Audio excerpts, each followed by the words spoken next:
Sometimes I want to make something tasteful, understated, respectable. Other times, I just want to make something completely over the top.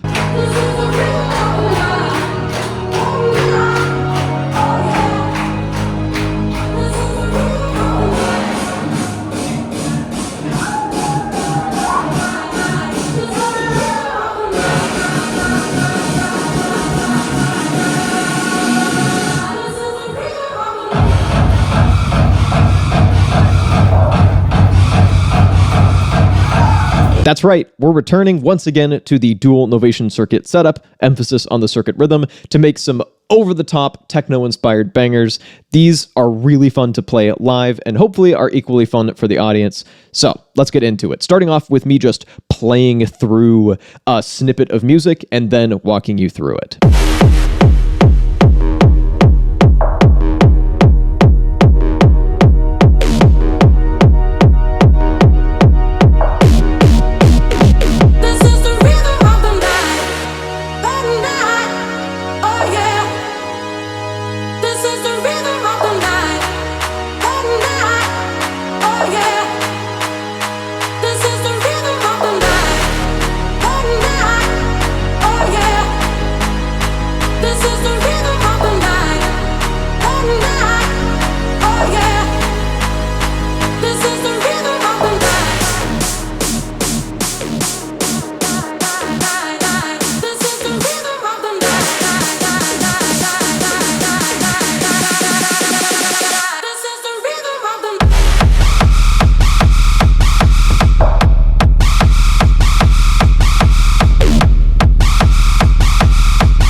right, so the previous project, which I've shown on the channel before, so I'm not going to dwell on it, was this.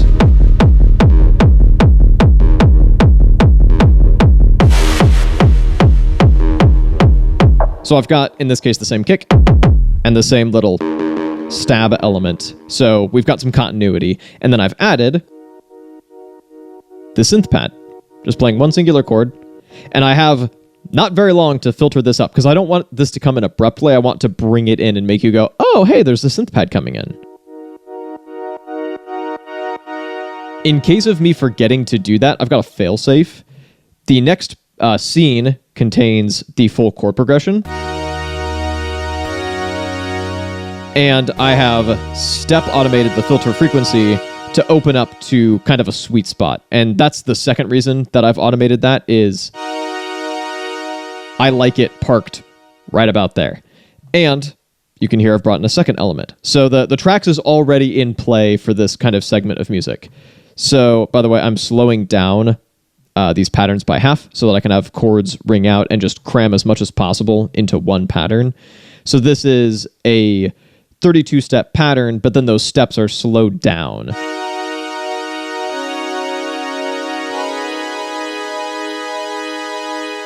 And then layered with that,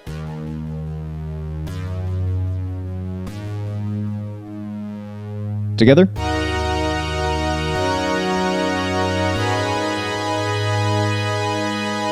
Which goes nicely. So this is a little bit fraught because the vocal doesn't trigger here. The vocal triggers on the previous scene. So let me show you that. This is the rhythm of the night. Please don't copyright claim me. Please. So I'm going to let this run once. I'm going to filter it in. You've seen me do this. And then I switch to this to bring in the vocal, and then I can keep layering. So layered with that, big reverbed out clap. This is the rhythm of the night. And then that vocal comes back in because I'm just looping one little section of it. Little stabby bass, doubling what the track space is doing, and basically just a distorted saw wave that I've then filtered down to kind of round off those harsh edges. So all together. And then over the top of that, the vocal is playing. And I've also sent the vocal to the reverb and delay quite a bit. This is the rhythm of the night. The night. There's some delay on that track already, but I want to add my own and make this feel a little more spacious. This is the rhythm of the night. The night. See, that's too much, but hopefully you see where I'm headed with that. And you can hear that's the whole sample that I'm just using in a bunch of different configurations. So we've got our intro, we've established the vocal, we've hopefully gotten the audience to clap along, yay! It's an iconic vocal that a lot of people are going to recognize, and that's really fun. Hopefully a hype moment, even if it's admittedly pretty cliche. And then I have chopped this vocal using the sample chopping feature of the Circuit Rhythm.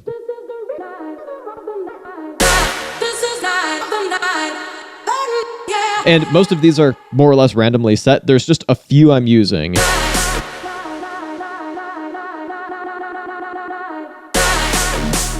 And I've automated the filter cutoff for the vocal to turn it down over the course of this build. And then I slowly turn it back up. I don't want this one repeating vocal to get too grating. And I think it serves to make you more aware of the fact that a build is happening. Other than that, I've got a white noise whoosh. Very important. That clap is still going. And once we get to the second half of the build, that clap goes away. Snare. I'm going to get to these elements in a second, but I'm basically teasing that bass line.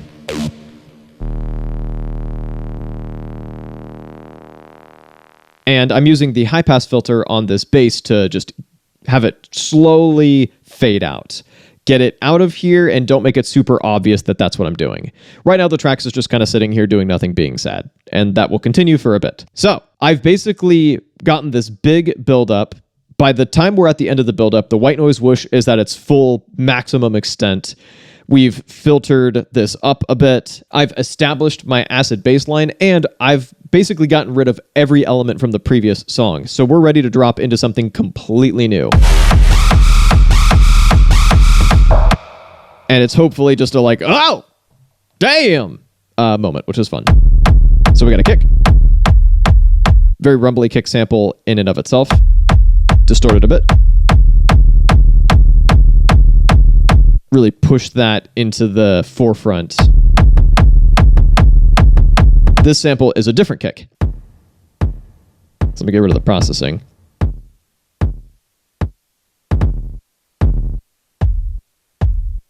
That's what it originally sounded like. So then I turned down the slope to shorten it. Distort it. Filter it out a bit. I'm basically just trying to make it a little clickier, a little subtler of a percussive element. A little bit of reverb. I don't want it to fight with the main kick. Sounds a bit goofy on its own. That's okay. I'm going to come back to the screech, because next up, interacting and interweaving with those elements to make that groove. Wait for it.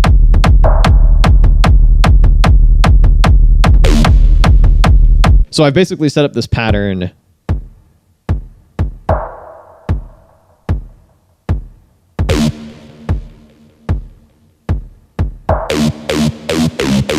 and I've stacked both of those elements, so that clap thing, wait for it,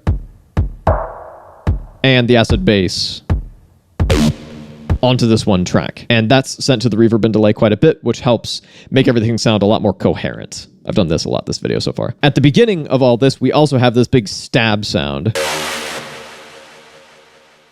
which is also kind of a modified sound. So if I get rid of all of my processing, it's a good sound, and I like it a lot. And I've used it with that little pitch bend element in other contexts within this set. But I just want this little bit, distort it to push it into the foreground, and then I can add a bunch of reverb and delay to have that ring out a bit better. And then I believe that's sidechained a little bit as well. This track 8 is still the vocal. This is the rhythm of the night. And I've changed the length of it to cut it off so that we only get the "this is the rhythm of the night" bit. And then finally, bring in our friend, the screech. There's actually not really much to show here. It's a pretty good sample as is that I did not have to modify much. The main thing is that it rings out longer than I want it to, and so I'm just cutting it off to taste and then sending it to the reverb. And that's the basis of this whole drop.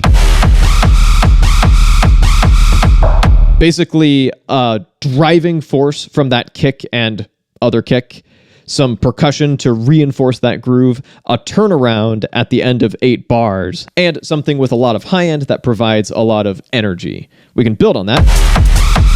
This is just 2 hi-hats, sent to the reverb a little bit, and then this element. Listen to the difference the reverb makes here.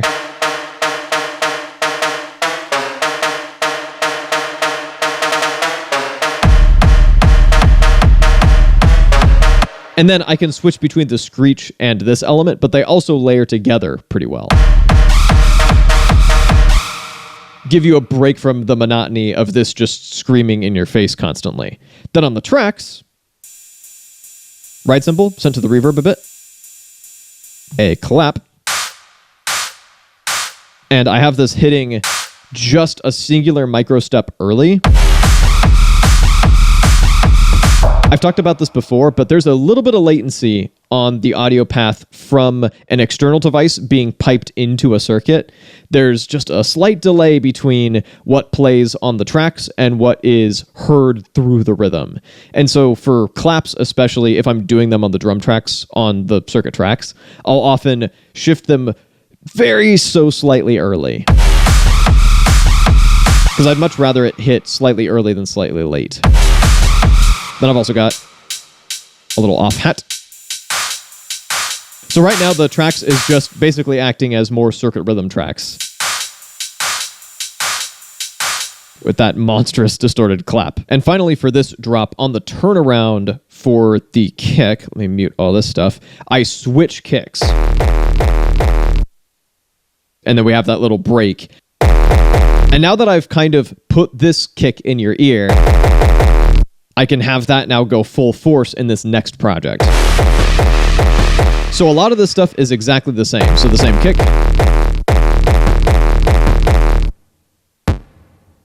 Same distorted kick element, except it's much more distorted than the previous one to match the new kick that it's up against. And then I've basically changed... I've basically changed where this starts and then pitched it down an octave. And it changes the groove. And then for the second half of this, I've got all these patterns chained together.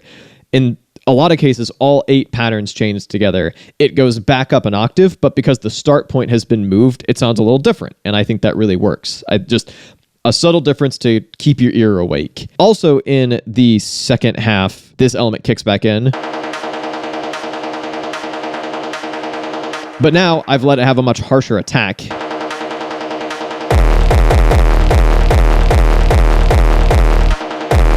And it becomes a little rolling bass line, which is nice. I also have this sample, which I have warped and chopped up in my DAW and then brought it in. I think it's funny. I have no idea if literally anyone hearing this would agree, but it made me laugh, and so I put it in. And not only did I put it in, but I literally built the second half of the drop where like the kick cuts out and then comes back in kind of suddenly. I built that around that sample because, once again, I thought it was funny. The nice thing about this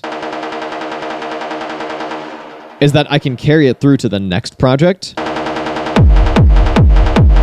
but I can swap out my kick. And in fact, I make that extra smooth by having, at the very end, the kick stop. So you hear that rolling bass line thing very clearly. You get used to hearing no kick. So when I drop in a different kick sample, it doesn't sound abrupt. It doesn't sound like I've just immediately swapped it out, which is fine, but I figured this was a very smooth way to get from one track to the other. Now, this ends up turning into this.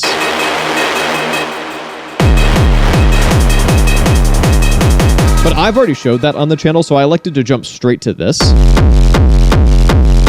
So I basically just filter this down and up the tempo, get us to 160,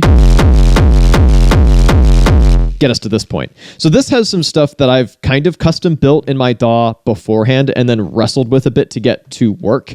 So this kick originally sounded like this. So if I distort it, that already sounds a lot better to me. This sample is something I made, I believe, in Synplant 2. Kind of lawnmower core. So I don't need that crazy sub. And I want to round off some of its lawnmowerness. And sidechain it to the kick, because I'm me. And then I also have this sample, which is sent to the reverb a little bit, and the delay. Cut the lows on that. Reverb. Delay. So as you can probably tell, because of this sample and this sample, I've definitely front-loaded some of my effort to the DAW, and then I just brought that stuff in, and then I had to fiddle with it to get it to actually work, because I originally had planned to combine that rumble thing with a different kick, and it just wasn't hitting. So I swapped out the kick, kind of tuned it to match the key of the rumble, and I have a rule: never mute this kick while this rumble is playing, because something about it just hits a little bit late for reasons I cannot fully describe, but I kind of cover that up by just sidechaining it to the kick, and that works. Up next, this hi-hat, which sounds like turning on a stove. A lot of appliances in this song. That used to be this. So you just distort it to hell and back, and it's so aggressive that it turned off my light. Paired with that, very simple. And another custom-made element for this in particular, this screech thing, and that, as you can hear, is sent to the reverb and delay to give it some width mostly, and to give it a bit more of a tail when it ends.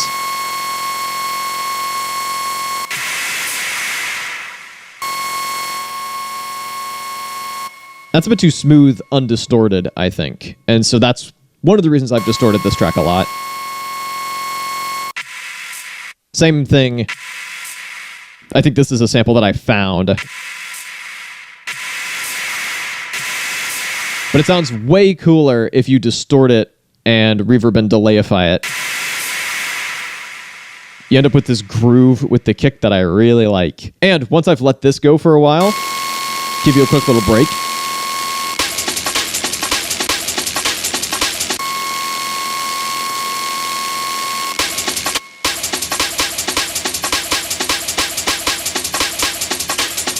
I have warped this break sample in advance. I didn't want to have to worry about pitching it up or down. I knew what kind of frequency spectrum I wanted it to hit at, so I just warped it in my DAW to the tempo of 160 BPM beforehand and then brought it in. So kind of where I'm going with this is that neither one of these projects, the Rhythm of the Night Flip and this hard techno thing, neither one of these are stuff you make on a whim. There are a lot of projects as a part of this live set that I've made, just using what was already on the device, just kind of figuring it out, recombining stuff, fitting things together, modifying samples, and tweaking them to get the most out of them, and just making new stuff as quickly and as fluidly as possible. Both of the tracks that you've seen here were a lot more premeditated, and there was a lot of prep that went into it before I got them onto the circuits.